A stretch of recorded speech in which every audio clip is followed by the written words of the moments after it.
Hello, and welcome back to Strict Scrutiny, your podcast about the Supreme Court and the legal culture that surrounds it. We're your hosts. I'm Melissa Murray. I'm Leah Litman. And I'm Kate Shaw. And on the heels of Thanksgiving, we have a court culture segment that will help you relive awkward family encounters with your cray-cray relatives. Yes, we will be covering the Federalist Society National Lawyers Convention, so be thankful for that. We will also offer some commentary on the latest development in one of our least favorite segments, which is Democrats' unilateral disarmament on the courts. We'll then shift to previewing the cases that the court will hear during the December sitting, and we're going to close with another tragic story about the consequences of the Supreme Court's decision in Dobbs and restrictive abortion bans. Okay, so first up, court culture. Last week, Special Counsel Jack Smith filed an unopposed motion to dismiss the federal election interference case against Donald Trump, and, fast on its heels, an unopposed motion to dismiss the obstruction and classified documents case.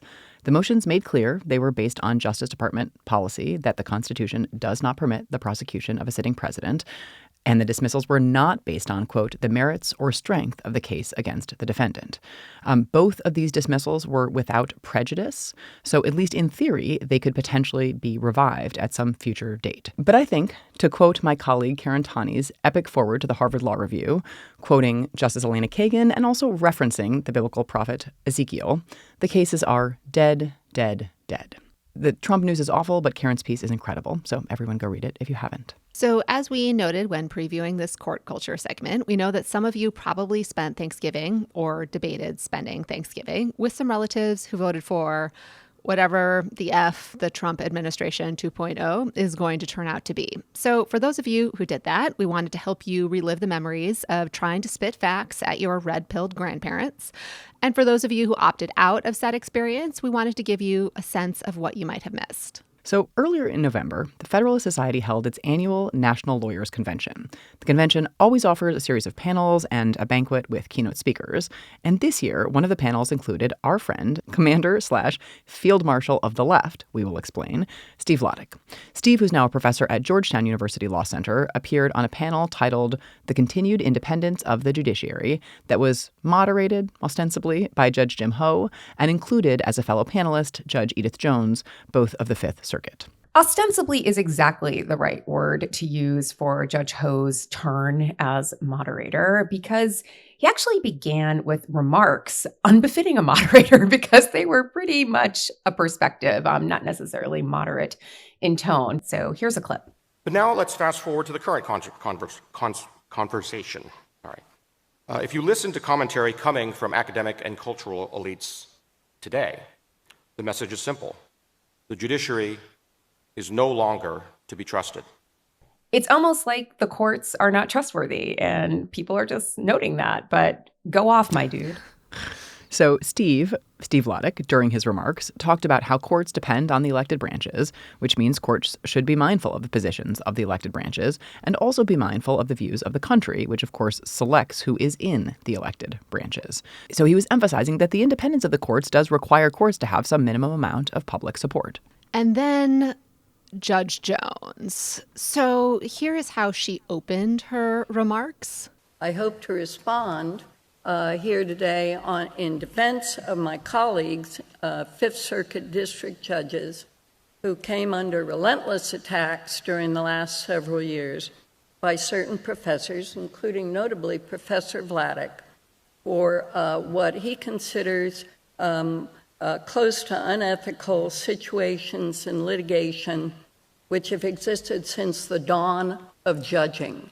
And then she closed her own remarks by suggesting that it is judges who are disadvantaged when there is a disagreement between a judge and a private citizen, which you can hear here. So it's often said that a fight between a lawyer and a judge is not a fair fight. But normally, this is the first opportunity I've had to speak up on behalf of my fellow judges in the district courts of the Fifth Circuit, because it is not a fair fight for those who have a podium, an unregulated podium in the press and the law blogs and so on, that they can use to cast these illegitimate aspersions. And then things got really weird during the discussion between the panelists. So here's another clip. I've studied Professor Vladeck, and this is a file of his articles, amicus briefs, and tweets regarding the process of judge picking that he criticizes so heavily. And he has said to me once before, and I'm sorry, this is not ad hominem, Professor. It is really about the nature of the comments that are made. But he has said before to me that it is not personal. He doesn't criticize the judges on a personal level. Well, I'll read you a few tweets. November 18th of 2022, someone says, isn't judge shopping a practice as old as the sun? Professor Vladeck says, nope, forum shopping is, but literally picking a single judge is a relatively new phenomenon available only in a handful of primarily red states. Mr. Vladeck said in, I think, April of 23, just tie these threads together. He mentions a person in the Texas SG's office, and then he says, the then EIC who allowed Kaczmarek to pull this nonsense is one of the lead lawyers steering Texas challenges. On another one, he says... You might note the context in which I said that, which was about something that happened before he was a judge. I don't think that's the case. Yes, it was about a dispute over a law review article that was changed. You're still saying you're referring to the judges pulling nonsense. It's part of a pattern. I've just got 3 more. I do appreciate Judge Jones making my point about how we're shouting past each other and not engaging on substance. We're up to 3 Texas judges who have no problem with Texas judge shopping. Here's Judge Hendricks denying DOJ's motion to transfer. One of the articles, Professor Vladeck... What was the attack in that tweet? So let's just walk through what happened here, because I think you can only fully experience this by watching the video. Judge Jones came to this panel with a manila folder that included printed out tweets from Professor Vladeck. And that's what she's waving around, opening up and reading from. Like, she has binders full of tweets. And I don't think this is a Mitt Romney reference, though. I think she was channeling Alexis Carrington Colby from Dynasty, standing on the balcony, brandishing receipts. Exactly. Either that, or as other people suggested on social media, maybe this is like a Real Housewives reunion kind of shtick, because they too will come to reunions with printed out transcripts of their fellow housewives' Instagram posts or comments or podcast interviews. You know, Janae from Love Island USA did the same. Wait, I've seen 0 of these. Do they do these in like manila envelope or folders or not binders? Always manila folders, but yes, folders. These aren't lawyers, Kate. No one has a Redwell. Some of them are. You guys have taught me that. Yes, some of them are lawyers. 1 or 2 of them are, but there are no Redwells. But I mean, if this is like Real Housewives, this would be a Real Housewives that I would not watch. And that is... You would not watch the Real Housewives of Austin, Texas? That is New basically Orleans? the meanest possible thing I can say about a potential reality TV entrant. I wouldn't watch it. I mean, I'm good 0 with the out Real of Housewives 10. of Dallas. 0 out of 10. Yeah, would not watch. Would not watch. Yeah. But the subtext of all of this is that criticizing judges hurts their feelings, and obviously anything that hurts their feelings is wrong. It's almost as if we should be asking who the real snowflakes are at this point. Not surprisingly, the Republican grievance machine decided to latch on to this exchange and ride it like a bucking bronco for about a couple of days. In fact, it even made its way to the floor of the United States Senate. So let's roll the tape. At the latest Federal Society convention, Judge Edith Jones of the Fifth Circuit was on a panel of one of the field marshals of the academic project to undermine the judiciary. Any of our colleagues who know Judge Jones wouldn't be surprised to hear that in this academic context, she let the law professor have it. When he complained that this was unfair, and that just he wanted to talk about abstract legal principles of judicial integrity, she pulled out his tweets denigrating conservative judges in Texas. The reaction from liberals in the legal academy, although I repeat myself, was outrage. How dare, they said, a judge give one of their own the sort of tongue lashing they give conservative judges every day. Well, bullies always cry foul when they're the ones who get punched right in the nose. So kudos to Judge Jones for standing up for her colleagues. She proved yet again why she's a lion of the bench. Your tax dollars, ladies and gentlemen, at work. Well, I mean, congratulations on the promotion, Commander. As Steve noted in a text exchange, apparently Field Marshal is a higher rank than Commander in some places. So good for him, I guess. I don't know.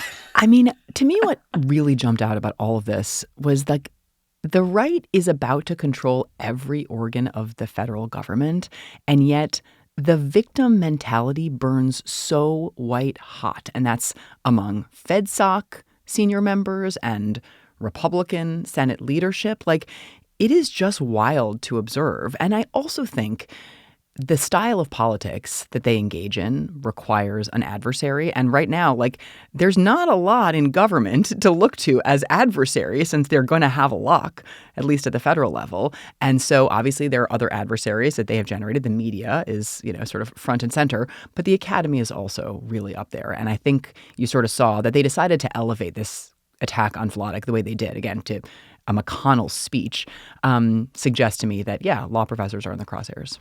Yeah, I mean, I think this is very much consistent with, we've talked about Teneo, which is, the project to make a federalist society for everything, not just to take over law and government, but media, academy, arts, culture, and that's very much of a piece with this victim mentality that you were flagging. I do think the culture piece is going to be hard. I mean, it's really going to be difficult to make Hulk Hogan and Kid Rock actual high culture. I mean, this is not Audra McDonald and Lin-Manuel Miranda happening. Well, they don't have to make it high culture. It just needs to have mass appeal. And I said, Kid Rock and Hulk Hogan. I mean, you don't have to convince me, but I'm just not sure that all share our tastes, Melissa. Well, what I was going to say is maybe Judge Jones and or Senator McConnell or someone else can file a RICO case against Steve Vladeck for, too harsh a diss track for being too mean to him.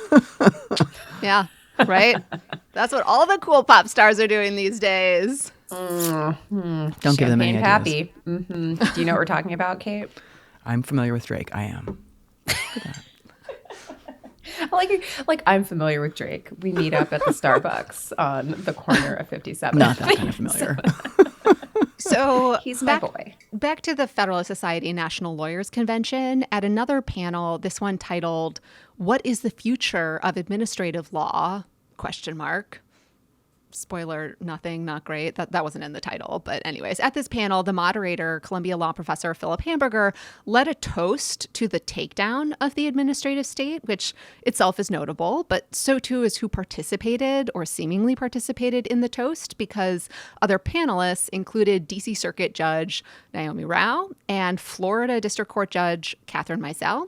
And from the audio, as well as some limited video, it seems like they accepted the champagne being poured into their glasses. And at least sounds like at least one of them, maybe both of them, says "hear, hear" at the end. It's a woman's voice and it's audio. So, it seems likely to be one of the panelists. So listen to this thing.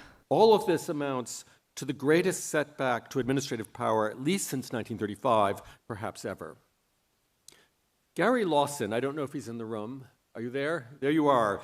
Gary Lawson, yes, one of the leaders in this. Bravo, Gary. Gary has recounted the rise and rise of the administrative state. And I'm delighted, with his help, we now can see the tipping point when it starts to fall and fall. Won't that be jolly? Of course, this is just the beginning. As Churchill said, this is not the end. It is not even the beginning of the end, but it is perhaps the end of the beginning. And that puts me, forgive me, that puts me in a celebratory mood. That was impressive. I wondered about those glasses. Yeah. Thank you. Thank you. I've never been asked to drink on a panel before. So I have, here, I have the microphones down here. Wait, our distinguished colleagues are all. Yes, the glasses are full, but I want them to overflow, right? May our glasses all overflow. I have a toast, and the toast is the long one, to Jarkissi, to Axon Cochrane, to Corner Post, to Loper Bright, to Relentless, and all the other wonderful cases, and to all of you who seek a revival of our constitutional freedoms. Bravo. Here, here. Cheers. Woo! I'm just going to say, I've gone to a lot of ACS conferences. No one ever popped a magnum of champagne or a bottle of champagne and made a toast. Well, that's because they're not a debating society that doesn't take positions and then Correct. is just about the exchange of ideas and has no real substantive or policy views. Some ideas are best shared over champagne. Indeed. I mean, there will be arguments about specific constitutional questions involving agencies that these sitting judges will be tasked with deciding in an impartial manner. Like, I actually Are you would like to suggesting know. these judges are untrustworthy? I'm beginning to What the think fuck that, is wrong Melissa. with you, That's Kate? basically that's treasonous. You are personally attacking judges. Judge Jones is going to bring that RICO case. Do you think that Can't I a might judge get name sit checked on on a the Senate dais floor? and drink some champagne while toasting the demise of an administrative agency? And why do people have to read something into that? Right now, It's what we are just a doing is bullying toast. we are bullying them on our Yes. podcast. Yeah, And toasts are not unconstitutional. Why are Kate. you Read anti-free Article exchange 4. of ideas? Yeah, Kate. It's really mystifying. But, it does seem like from this toast, they really do want to party like it's 1935, which, again, is the Great Depression. Literally coat themselves in Panama oil and Schechter Poultry chicken feathers. Just get down. we'll get there at the end of the episode. But Yeah. that's coming. Yeah, no, I wasn't there last week, Melissa, when you were talking about the price of eggs. But Milk. It was the price of milk. The price milk. of milk. Okay, well, maybe it's also the price of eggs. Who knows? But maybe the eggs will be free because they're going to be free from health and safety regulations, and maybe also not Raw free milk, from salmonella. raw eggs. I don't know. So fun times. Little bird flu for everyone. We should also note, and regrettably, we do not have the audio of this to share with you listeners, but several outlets, including the New York Post, liberal bastion that it is, and The Hill, have noted that Justice Gorsuch, in his keynote remarks at the convention, talked about, wait for it, Peanut the squirrel. And for those of you not deep in the MAGA-verse, and who also did not just read the Wikipedia page the way I did, Peanut was a male gray squirrel who was seized along with a raccoon. Okay. Yes. I hate this part, the along with the raccoon. Say his name, Kate. His name is Fred. It was Fred Okay, the but did he have raccoon. like 800,000 followers Exactly. on Instagram? You know what? think I that's why no don't one knows the care. raccoon's name. Okay. No, I think it's more MAGA erasure. Say Fred's name, okay? So Peanut, I don't know if Gorsuch did, but I'm sure. Right. I know. will. I don't So think he did. both Peanut Justice for and Fred, Fred were taken from their owner's home and reportedly. Actually, I don't know if Fred was taken and euthanized. See, again, more He Fred was. erasure. I have no. Okay, this is why. You know what? Wow. I'm so sorry. Do you want to? You think the New York State official showed up at this person's apartment, saw a live squirrel and a raccoon, and said, "I'm gonna take just the squirrel"? Of course, they took both. Are you serious? I didn't. Maybe. No, I don't think they saw both. I think they went and took the squirrel. I only just Okay, learned look from my it up. Wikipedia perusing that there Fred was is also a gone, roommate too. who was a raccoon, Fred, who I don't even think is named in the Wikipedia page. I'm so sorry to report. Yeah. In any event, I guess both of them were seized, and during the election became or at least Peanut did, a rallying cry for Republicans against, I don't exactly know what. I gather government overreach. Probably the paperback edition of Neil Gorsuch's book about government overreach will have a prologue about Peanut. As I say that, of course, that's going to happen. But I guess government overreach, justice for meme makers, that's the other thing I think maybe Peanut has become a rallying cry for. And as I mentioned, Peanut did have an Instagram account, and I'm pretty sure also an OnlyFans account, which I don't totally understand, but Wikipedia tells me he did.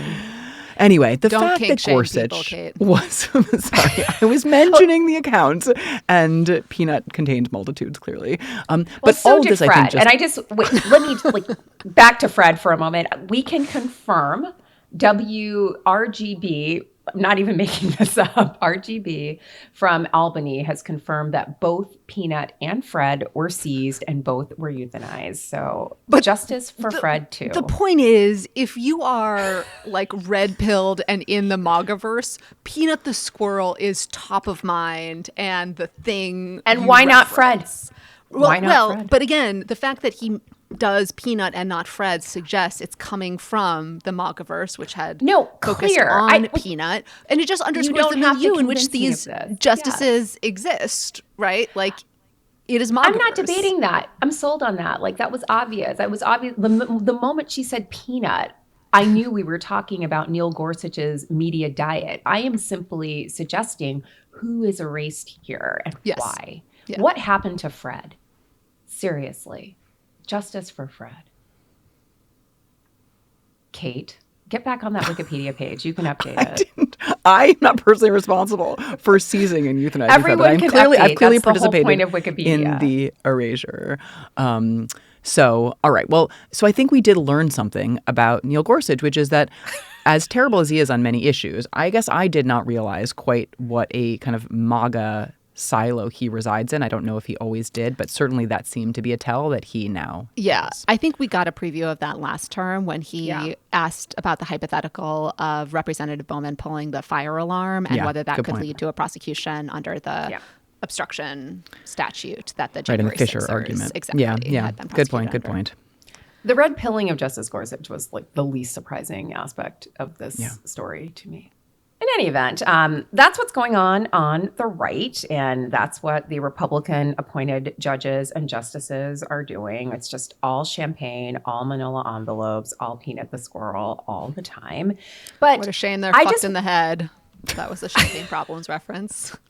Very nice. I have no reason to live now that I have no more Eras tours to go to, so I'm struggling. You're all out of Fs, and I'm struggling. We need you. Folks, this podcast plays it straight down the middle. We are equal opportunity destroyers. And so let's now turn to see what the Democrats have been doing. And it hasn't been great either. So as we alluded to at the top, the staff of Senate Majority Leader Chuck Schumer announced that Democrats had negotiated a quote-unquote deal with Republican senators to, wait for it, withdraw from consideration, or at least not move forward with the nominations of 4 Court of Appeals judges in exchange for the Republicans allowing the confirmation of around 12 district court judges. Senator Schumer defended this quote-unquote deal by saying the 4 Court of Appeals nominees did not have the votes to be confirmed. What do we think about this? I don't understand. You are in the majority. Why do you need to make a deal with the minority to confirm judges? Act like you're in the majority. And I understand that at least one of the Court of Appeals nominees they are planning not to move forward with, Adil Manji, did not have the votes. He was a nominee to the Third Circuit who had been subject to the horrific Islamophobic attacks. But it was very unclear to me that the other nominees did not have the votes to move forward. I actually do think that Carla Campbell, who had been nominated to the Sixth Circuit, had the votes. Yeah. She's a prominent labor lawyer. Yeah. And the main nominee as well. I think that there was some question about Park. Julia but Lopez. Yeah, Lopez, I think, was also fine, or at least that was my understanding. So I, too, am completely flummoxed by this move. It sounds to me, for what it is worth, like there was just some murkiness in some of the reporting. So maybe this is not a complete fait accompli. That is, we do still have the whole month of December. They do still have the majority. They're obviously not going to be there the whole month of December, but they can be there for some of it. They could be there for all of it if they wanted to. So I'm not sure, that there's zero possibility of reopening this deal, at least as to some of these Court of Appeals judges. And also, I do think this could be an area where public pushback, which I think there has been a lot of because this deal looks insane, might be constructive. So I'm just not Senator sure. Schumer? I think it might be. Well, it's like the opposite of the saying, the beatings will continue until morale approves. It's like we're going to continue to just fold, right, and give in to whatever Republicans until we actually want. Become the minority. Right, we're going to act like a minority until we are a minority. Right. It's so frustrating and mind-boggling because, foregoing the Manji seat, for example, will give Republicans a majority of appointees on the Third Circuit, I'm pretty sure. It loses the opportunity to change the majority on the Sixth Circuit in the near future. And again, assuming, Kate, like your optimism, right, doesn't hold and they don't actually try to move forward with some of these nominees, I mean, hopefully some of the Court of Appeals judges will rescind their retirements or announcements that they're taking senior status. But it's just otherwise not moving forward leaves these seats available for the Trump Republicans. administration to fill. Yeah. Right. Yeah. Appeals court seats are so goddamn important. And the Supreme Court, obviously that's our focus on the podcast, but takes a very small subset of the cases that, are brought in federal courts. And given that there just aren't a lot of checks on the incoming Trump administration in D.C., actually federal appeals courts are going to be one of the lone remaining bulwarks, such as they are, and just willingly handing over some of these, potentially decisive seats to Trump to fill seems completely insane to me. Well, yeah. So they did push through some district court seats. So, yes. Maybe we should focus on the positive and maybe shout out some of these great We now have a judges. Amir Ali On the DC District Court, and that's fantastic. amazing. Sarah Russell in the District Yes. of Connecticut, also great. Again, it wasn't terrible, but wow, why are you negotiating with yourselves at this point? Yeah. You I have know. the majority, act like it. The most sympathetic reconstruction is Schumer knows either or both Sinema and Manchin are not going to vote for these nominees. And so that's why they did it, right? Sinema didn't vote for all of the district court nominees, for example. Yeah. But again, it seems there was no indication that Campbell and Lipez, right, were risking. Yeah. And also, even if you do lose those two, a lot of Republicans were not in D.C. You don't actually need more than 50. You just need more votes for than against. So it did seem like the math was there because there were Republicans. Senator Cruz was in Texas. Vance wasn't in town. There were a bunch of people. Texas, Cancun. Come on. Maybe. Kidding. But either way, I just don't understand. And this is why I have this kernel of hope that sanity will Texas or supply descend. closet or Cancun. Either way, right? He's not Hard on to the floor. It's not on the floor. Yeah. All right. Well, with that, should we move on to what's on tap for this upcoming Supreme Court session? Sure. Just moving from strength to strength. Right. Okay, and first is a big one, United States versus Skrmetti, which is a huge case about Tennessee's ban on gender-affirming care for minors. The only question the court is reviewing in this case is whether the ban discriminates on the basis of sex, such that the law is subject to more searching review under the Equal Protection Clause. Because the court is only reviewing the equal protection issue, it's really important to situate this case and this question alongside the court's recent decision to overrule Roe versus Wade in Dobbs. Dobbs rejected the idea that abortion restrictions discriminate on the basis of sex. And I should note, most weeks we get at least some listener questions along the lines of, hey, can't you argue that these abortion bans and the fact that they are literally killing women are a species of sex-based discrimination? Well, yes, listeners, you could make that argument. And in fact, Reva Siegel, Serena Mayeri, and I did and submitted an amicus brief saying as much in the Dobbs case. But Justice Alito had already thought out a rejection of this argument, and he did so out of hand in Dobbs. And this is the best part.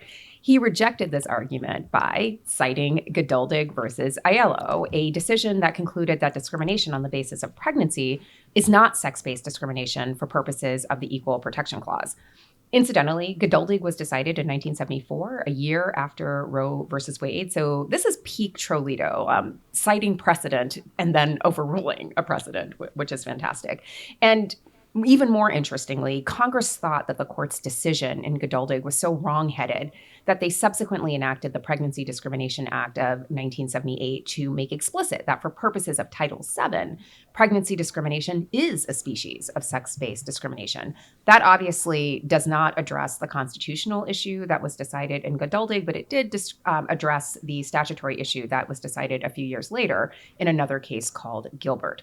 All of this to say is that you listeners are not wrong or off base, and this argument isn't wrong or off base. It's just not in favor with either past or current courts and their impoverished understanding of equality and the Equal Protection Clause. And I think immediately after Dobbs, there was a question about whether Dobbs's stingy conception of the Equal Protection Clause, that is, it's not super persuasive rejection of the Equal Protection claim, was about abortion exceptionalism. That is, the court's hostility to abortion may have driven the legal analysis and manipulated the law. But the question in this case, Skrmetti, is whether the court's slapdash approach to equal protection and gender and sex discrimination in Dobbs will extend beyond that case, Dobbs, and beyond abortion. So Geduldig and Dobbs illustrate how this court has enabled discrimination in equal protection or sex discrimination cases by insisting that these cases are not about sex discrimination at all, but instead about biological differences, right? Pregnancy or the termination of a pregnancy.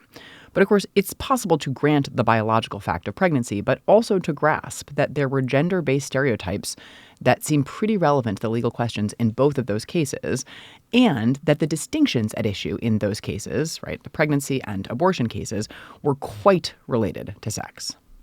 Weird. Anyway, in this particular case, Skrmetti, the law does seem to present a very straightforward distinction on the basis of sex. This is an instance where individuals are treated differently and they get different kinds of medical treatment based on the sex that they were assigned at birth. So, for example, those who are assigned as women at birth are not able to get male-ascribed hormone therapy treatment, and those who are assigned male at birth cannot get female-ascribed hormone treatment under these bans. And so the question here is whether that's going to matter, or whether the court is going to paper over that distinction by insisting that the discrimination here is about something else, maybe gender identity or medical care, or maybe like what they said about Dobbs, like this is a case about abortion, Geduldig is a case about pregnancy, and they have no purchase here, or they are incredibly apt here and limit the understanding of the Equal Protection Clause. So as the federal government's brief in the case explains, quote, the Tennessee law declares that the state has an interest in encouraging minors to appreciate their sex and in prohibiting treatments that might encourage minors to become disdainful of their sex, end quote. And those are direct quotes from the state law, right? They are sex conscious and sex based. Yeah. And just as you were just saying, Leah, and Melissa was alluding to a minute ago, let's just maybe talk about explicitly what is in the statute. So it is sex-based in the clearest of possible terms. So covered treatments are banned if they are prescribed, quote, for the purpose of, quote, enabling a minor to identify with or live with a purported identity inconsistent with the minor's sex, or, quote, treating purported discomfort or distress from a discordance between the minor's sex and asserted identity. But those exact same treatments are entirely unrestricted if they are prescribed for any other purpose, like treating delayed or early puberty. So again, as Melissa was saying, that means a teenager whose sex assigned at birth is male can be prescribed testosterone, but a teenager assigned female at birth cannot. So I don't understand how anyone with a straight face can say that that is not a sex classification. Again, Usher meme, watch this, right? They're going to do it. It's just about medical treatment, Kate. Right. Rational basis. Yeah, no, I mean, they're just going to say, we can describe it, right, in different terms. This is about gender identity, even though it uses sex, and that's partially what's going to do it here. Or honestly, a part of me is really worried they're going to do some weird history and traditions analysis and say, you know, this sort of distinction didn't trigger heightened scrutiny, right, at the time or something, and therefore doesn't do so now, in which case it would lock in all sorts of discriminatory treatment. I mean, who knows, right? But it would be so crazy. I mean, of course, they've done that a lot in the substantive liberty context, but they typically haven't in the sex cases. So in equal protection and sex discrimination in particular. It's certainly a move they could try to justify making, but it would be another enormous distortion in the doctrine to take that line of cases. Again, they're about liberty, and use them here in the sex classification context. I think it also papers over the distinction between the substantive due process issue and what the Equal Protection Clause is supposed to do. Yes. I mean, so it may be the case that due process is retrospective. And, I guess now we're doing only history and tradition with regard to that. But the Equal Protection Clause was supposed to be prospective, right? I mean, it's forward-looking and it is intentionally disrupting the past so that we no longer have enslavement, disrupting the past so we no longer live with the discrimination that once was okay because it's now determined to be inconsistent with equality. And so it just seems like a very, not just thin conception of equality, but just a wrong conception of what the Equal Protection Clause is supposed to be doing. Yeah.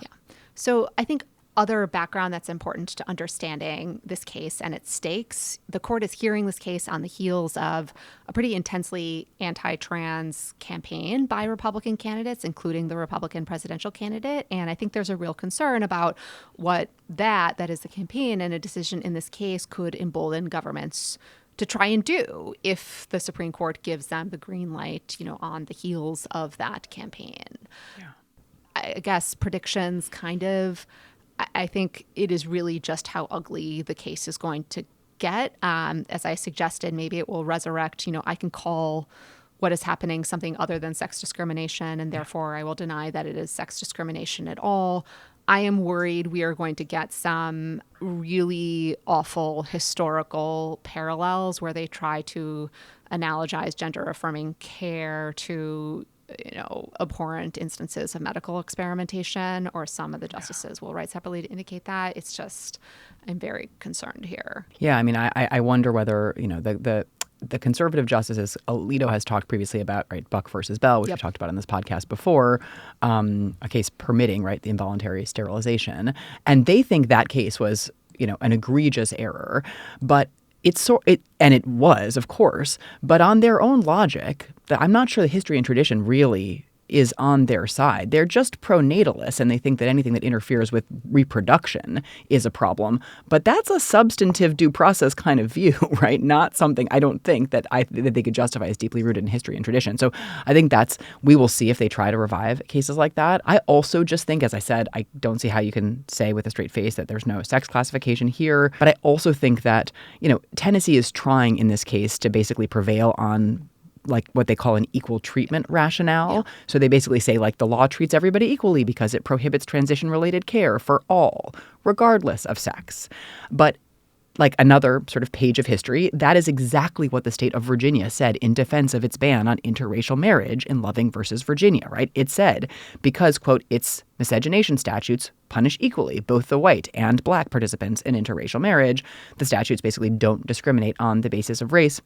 The court rejected that justification there, and it seems hard for me to see how they could accept the same kind of logical structure of argument here without calling into question that part of Loving. Well, Kate, I think we can begin to see the kernels of a new logic emerging where we draw distinctions between sexual orientation and gender identity and race. And I think we've already seen some of those lines being drawn in cases like Masterpiece Cake Shop, 303 Creative. The case that you're referring to, Loving, Kate, not only rejected that logic, it rejected the case in which that logic had been affirmed by the court, which was an 1883 case called Pace versus Alabama, where the court upheld on, again, an equal treatment logic, Alabama's anti-miscegenation law. So, I mean, if they were to credit that logic, they'd actually be resuscitating a previously discredited precedent, which I don't put it past them. Let's move on to the other cases the court will hear in the sitting. The court will also hear the argument in FDA versus Wages and White Lion Investments, an important public health case that also concerns how aggressively the court is going to use the arbitrary and capricious standard by which courts evaluate much agency action under the Administrative Procedure Act. So the case arises out of the FDA's denial of authorization to market certain e-cigarette flavors. And part of the FDA's rationale in these denials was that certain flavors were more likely to appeal to children. And so the FDA declined to approve them, although it did approve other e-cigarettes. And I don't know if you guys looked at the list of some of these flavors in the briefs. They're pretty wild. And it does seem as though, yeah, these seem pretty attractive to children. So let me just tick off a few examples of the flavors seeking approval.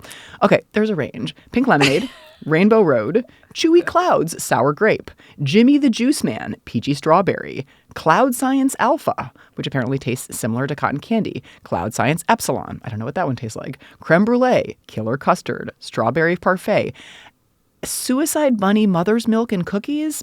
That one I had Mother's questions Milk about. and Cookies sounds like it could have been used at our last episode. That's true.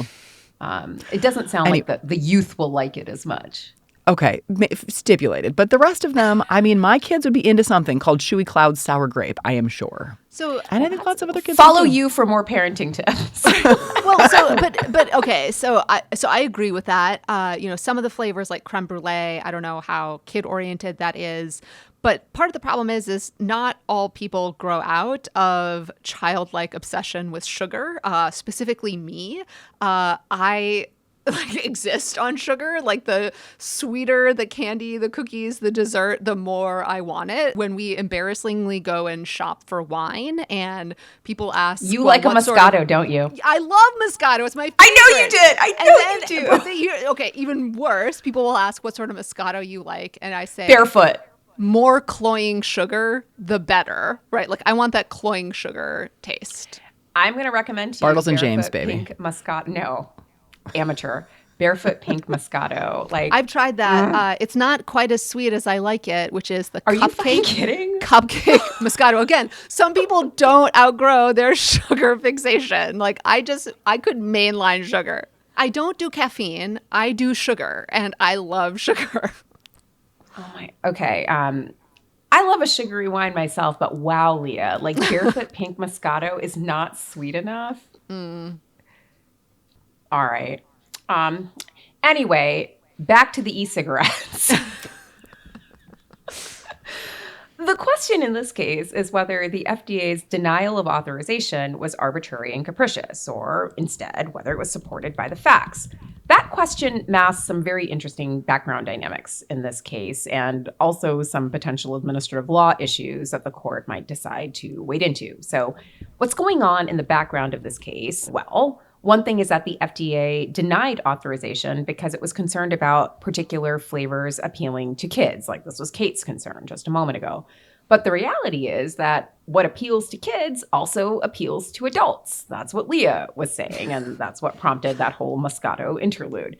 So there's really some question here about the extent to which sugary/sweet flavors are targeted at minors or are uniquely appealing to minors, or whether they just appeal to everyone with an undiscriminating palate. No, it is Not discriminating. It's discriminating in favor of sugar. But there's also some question about the relationship between e-cigarettes and cigarettes and tobacco, and whether picking up an e-cigarette makes someone, more likely to smoke a cigarette or use tobacco or less. And those are some of the background factual issues, that might have affected or might affect, an FDA determination on this issue.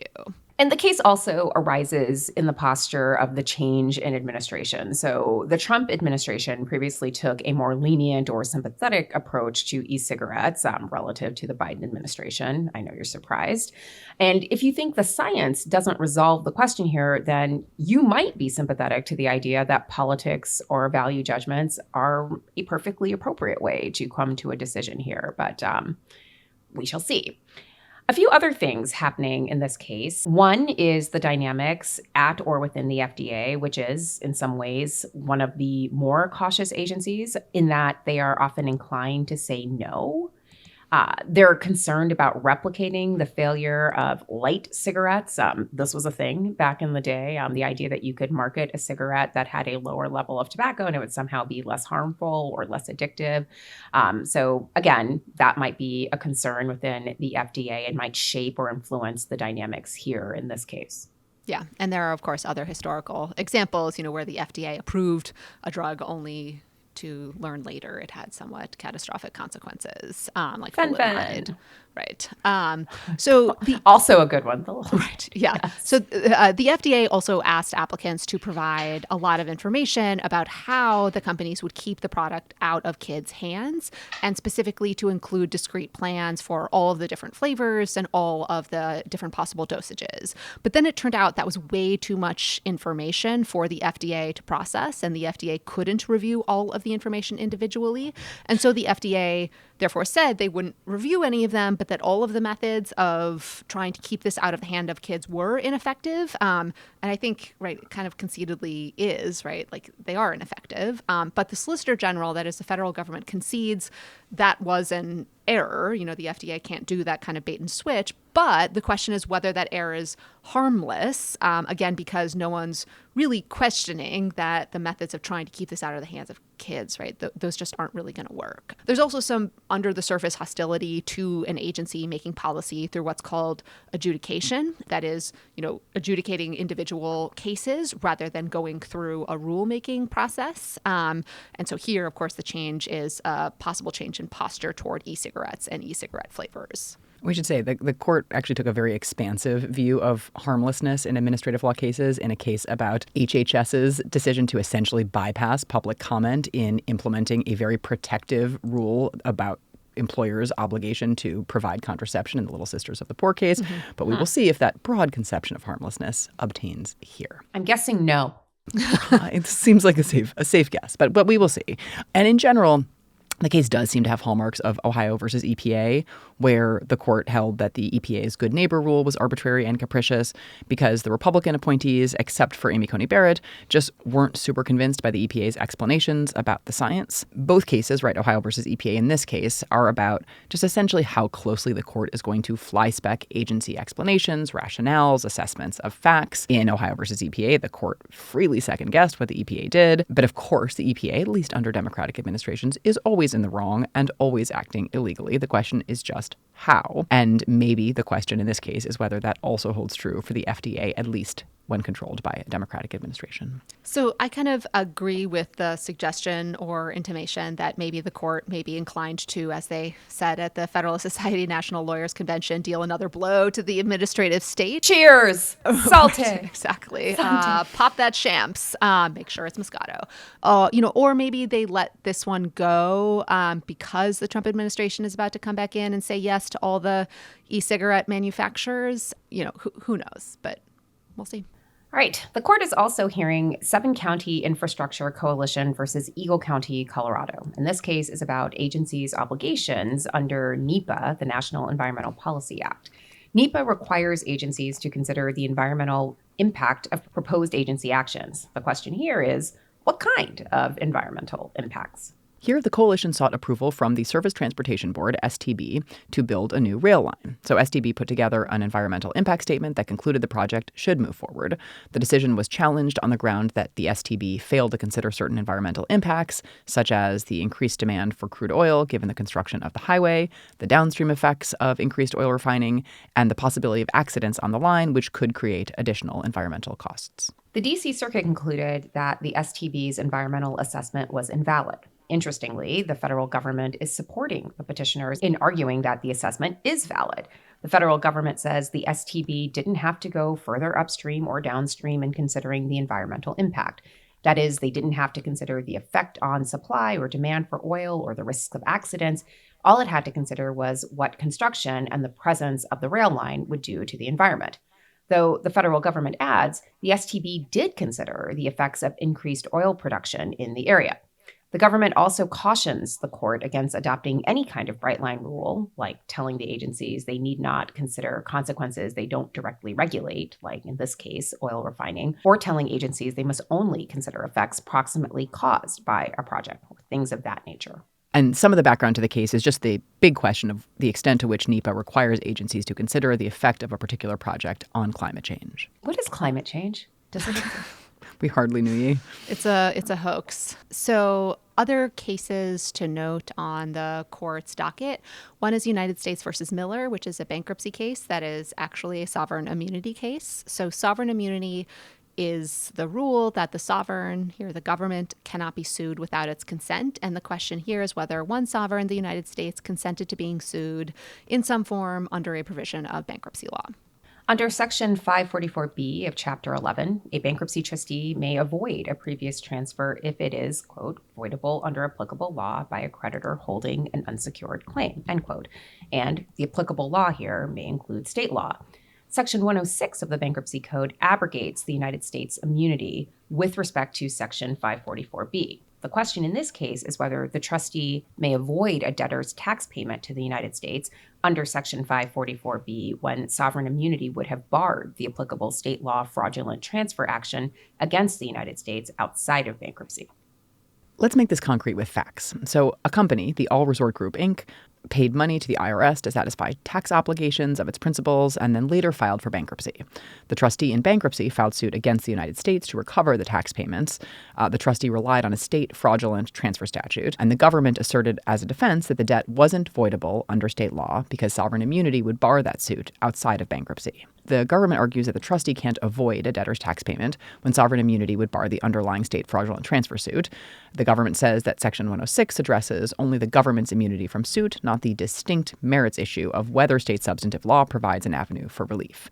And the government points to the statement in Section 106 that says, quote, "Nothing in this section shall create any substantive claim for relief or cause of action." Then there is Republic of Hungary versus Simon, which is another sovereign immunity case, but this time foreign sovereign immunity. Foreign sovereign immunity is governed by a federal statute, the Foreign Sovereign Immunities Act. The question here is how plaintiffs make out an exception to the FSIA, an exception that would allow them to sue a foreign sovereign. The relevant provision here says you can bring suit where property is expropriated, that is, taken in violation of international law, and the property has an adequate commercial nexus to the United States. One question in the case is how to prove an adequate commercial nexus exists. Do you have to trace a foreign nation's property in the United States to proceeds of the sale, or can you rely on commingling of funds? Another is the burden that a plaintiff has. Does a plaintiff have to establish in the complaint that the expropriation exception applies, or are they subject to normal pleading standards of plausibility? And then another is also a burden question, which is whether a sovereign bears the burden of producing evidence to show their property in the U.S. isn't traceable to historically commingled funds. As with many of the expropriation cases, this arises out of Holocaust-era seizures of Jewish property. The Republic of Hungary confiscated property of its Jewish population and sold it, and then added that to the country's national wealth. They also recently issued bonds in the United States. So Jewish survivors of the Hungarian Holocaust brought suit, asserting that the bonds satisfied the expropriation exception's commercial nexus requirement. We also have Cousisis versus United States. I have no idea how to pronounce this one, and I should issue an errata from. Cousisis, but just say it authoritatively. But I'm not a man, Melissa. I'm not sure that works. I did get a couple of listener notes that I said NVIDIA last week and not NVIDIA. Mea culpa. Sorry. So this case, Cousisis versus United States, allows the justices to continue on with their passion project of whittling down federal fraud prohibitions. This case, unlike many recent cases, actually doesn't involve fraud or corruption by a political official, so it probably won't spark as much joy in them as it could. But as to this case, the federal wire fraud statute prohibits schemes to obtain money or property by false or fraudulent representations, so the government often has to prove the fraud victim was deprived of property. The question here is whether falsely representing compliance with a contract term that is not economic deprives the victim of property when it induces the victim to part with money in the contract. The specifics of this case are as follows. PennDOT, which is the Pennsylvania Department of Transportation, awarded millions of dollars in contracts to Alpha Painting and Construction, which was managed by Stematios Cousisis. A condition of the contracts was that the company agreed to buy paint from a disadvantaged business enterprise, and PennDOT paid the petitioners based on the false certification that they had purchased the paint from a DBE. The question here is, what's the relevant money or property? Is it the money the victim paid? Is it the victim's intangible interest in compliance with this provision? The petitioner says the government has to show a defendant intended to harm the victim's economic interests, not compliance with a non-economic contract term. So even though this case doesn't involve fraud by a public or political official, I have to say reading into it really made me think about what we are likely to see from the Trump 2.0 administration as far as kleptocracy, grift, and corruption. You know, can you imagine different members of the administration funneling government contracts to themselves and their cronies? You know, even if said cronies aren't going to perform what might be required under the terms, or they certify they're going to perform, it just really made me But Leah, there's a robust body of federal statutes that would chill the willingness of such would-be wrongdoers from actually engaging. And a lot of extant Supreme Court precedent that takes those statutes very seriously. Very seriously. Right. Very yeah. seriously. I am aware that those statutes are on the books. I am also aware of what the Supreme Court has done to them. Yep. So Fear not, finally- little one. It'll be fine. Right. Finally, there is Feliciano versus Department of Transportation, which is about compensation for reservists. Federal civilian employees who are also reservists may be entitled to the difference between their lower military reservist pay and their civilian salaries, that's called differential pay, when they are called to active duty. Under a federal law, the employing agency must provide differential pay when the employee reservist is called to active duty under one of several listed provisions or under, quote, any other provision of law during a national emergency declared by the president or Congress, end quote. So the question is whether federal civilian employees who are called to active duty during a declared national emergency are entitled to differential pay even when they are performing duties that might not be necessarily connected to that emergency. The facts here are as follows. Nick Feliciano was a federal air traffic controller for the FAA and also served as a reservist in the Coast Guard. He was called to active duty during a declared emergency, but his duties weren't connected to that emergency. And there are also some pending cases raising the same issue that the court is holding on to now. That is, they're waiting to act on those cases until they reach a decision in this case, Feliciano. Finally, we wanted to note that ProPublica has reported on what is now the third known case of a woman dying because of Texas's restrictive abortion laws. ProPublica has also reported on what were the two known cases of women dying of the same in Georgia, Amber Thurman and Avery Bell, as well as Texas women Navia Crane and Giselle Barnica, all of whom died because of the denial of medically needed abortion care. The latest story involved Portia Ngumezi, who suffered a miscarriage at around 11 weeks of pregnancy.